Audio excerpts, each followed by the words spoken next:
अस्सलाम वालेकुम। तो दोस्तों तीन डेवलपमेंट है मेरे पास इस वीडियो के अंदर और तीनों बड़ी कमाल की डेवलपमेंट है, इसलिए आप ये वीडियो पूरी देखिएगा ताकि ये तीनों डेवलपमेंट आप तक पहुंच सकें। दोस्तों ये एक तस्वीर सामने आ रही होगी आपके। इस तस्वीर में आप देख सकते हैं कि तीन GF-17 थंडर आपको नज़र आ रहे होंगे, लेकिन रंग इनका आपको कोई और नज़र आ रहा होगा। ये असल में नाइजीरिया के GF-17 थंडर है जो कि 3 की तादाद में ऑर्डर किए गए थे पाकिस्तान को। तो ये तीनों मुकम्मल हो चुकी हैं तकरीबन अब ये रेडी हैं और नाइजीरियन एयरफोर्स को देने के लिए ये तैयार खड़े हैं। इंशाल्लाह इसी साल ये तीनों एयरक्राफ्ट मेरे ख्याल से नाइजीरियन एयरफोर्स के हवाले कर दिए जाएंगे।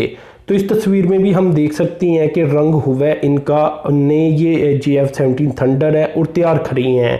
तो ये काफ़ी अहम तरीन और बड़ी डेवलपमेंट सामने आई है। इससे पहले भी यही रिपोर्टिंग सामने आती रही है कि इस साल पाकिस्तान की जानिब से ये GF-17 थंडर नाइजीरियन एयरफोर्स के हवाले कर दिए जाएंगे। दोस्तों जब ये एयरफोर्स के अंदर चले जाएंगे नाइजीरिया के, तो बाकायदा तौर पर आप कह लें कि इनकी जो दुनिया के सामने इनके कर्तव्य है वो आएंगे। इनकी जो परफॉर्मेंस है इसके ऊपर नाइजीरिया से बहुत सारी रिपोर्टें भी आएंगी। तो जब रिपोर्टें आएंगी तो पाकिस्तान को मज़ीद नए आर्डर मिलने के भी चांसेस बढ़ जाएंगे और इस तरह के कई ममालक GF-17 थंडर को ख़रीदना चाहेंगे। इसका एक रीज़न ये बनता है कि ये सस्ता है और दूसरा रीज़न ये बनता है कि इसके साथ अब कप ऑफ टी भी लग चुका है। तो बात आप मेरी समझ चुके होंगे। और तीसरा जो सबसे अहम तरीन पॉइंट बनता है कि ये इस तरह के जितने भी एयरक्राफ्ट हैं उनके मुकाबले में सस्ता होने के बजाय परफॉर्मेंस में बहुत ज़्यादा बेहतर भी नज़र आता है। तो खैर दोस्तों अब दूसरी डेवलपमेंट की तरफ चलते हैं और ये है डेवलपमेंट कुछ इस तरह से कि आपको पता है कि चाइना और इंडिया के हालात कैसे थे, लेकिन इसके बावजूद मैं आपको बताता चलूँ कि रूस के अंदर अगले माह एक एक्सरसाइज होने जा रही है जिसमें पाकिस्तान, रूस, इसी तरह चाइना, इंडिया भी हिस्सा लेंगे। दोस्तों ओवरऑल बात की जाए तो ये एक्सरसाइज असल में ज़्यादातर एक्सरसाइज इस तरह की होंगी कि कोऑपरेटिव एक्सरसाइज होंगी। इसमें दुनिया के 19 ममालिक हिस्सा लेंगे जिसमें जो लीडिंग कंट्रीज़ होंगी वो SCO की होंगी। SCO आपको पता है शंघाई कोऑपरेशन ऑर्गेनाइजेशन, इसमें ईरान भी शामिल होगा और तुर्की भी शामिल होगा। तो ये काफ़ी ज़्यादा अहम तरीन एक्सरसाइज होने जा रही हैं क्योंकि खित्ते में हालात बहुत कशीद हैं। आपको पता है इंडिया पाकिस्तान के भी तल्लुकात अच्छे नहीं और इंडिया चाइना के भी तल्लुकात अच्छे नहीं। इसके अलावा जो इंडिया का अमेरिका की तरफ झुकाव है इसकी वजह से रूस भी इंडिया से काफ़ी नाराज़ नज़र आता है।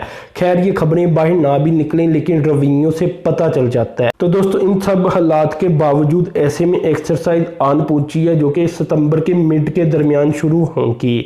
तो ये काफ़ी अहम तरीन डेवलपमेंट ओवरऑल खिते के अंदर होने जा रही है। इसमें पाकिस्तान भी क्योंकि हिस्सा लेगा, चाइना भी हिस्सा लेगा, इसलिए पाकिस्तान भी इन एक्सरसाइज को बड़े गौर से देखेगा। खैर दोस्तों अब तीसरी डेवलपमेंट की तरफ चलते हैं और तीसरी बड़ी अहम तरीन डेवलपमेंट है। दोस्तों जैसा कि आप जानते हैं कि पाकिस्तान और तुर्की दोनों ब्रदर इस्लामी मुल्क हैं। अब जो तुर्की की जानिब से और इसके जो इन्वेस्टर हैं इनकी जानिब से इंटरेस्ट शो किया जा रहा है पाकिस्तान के अंदर, वो एनर्जी सेक्टर के अंदर किया जा रहा है। और दोस्तों ये इन्फॉर्मेशन हमें दी है, पहले ही मैं आपको बता देता हूँ। जो तुर्की के एम्बेसडर हैं पाकिस्तान के अंदर उनकी जानिब से, तो उनका ये कहना है कि तुर्की ये चाहता है कि पाकिस्तान के एनर्जी सेक्टर के अंदर इन्वेस्टमेंट की जाए जिसका पोटेंशियल बहुत ज़्यादा है। दोस्तों देखा जाए ओवरऑल अगर तो ये तो ठीक है कि पाकिस्तान ने अब बिजली पूरी कर ली है और पाकिस्तान के बिजली के जो मंसूबे हैं वो काफ़ी ज़्यादा लग रही हैं चाइना की मदद से और पाकिस्तान के पास बिजली ज़्यादा हो चुकी है। लेकिन जो फ्यूचर है पाकिस्तान का सीपैक की वजह से वो बड़ा ब्राइट है और पाकिस्तान को मज़ीद बिजली की ज़रूरत है। मज़ीद बिजली की ज़रूरत है तो मतलब ये हुआ मज़ीद इन्वेस्टमेंट की भी ज़रूरत है।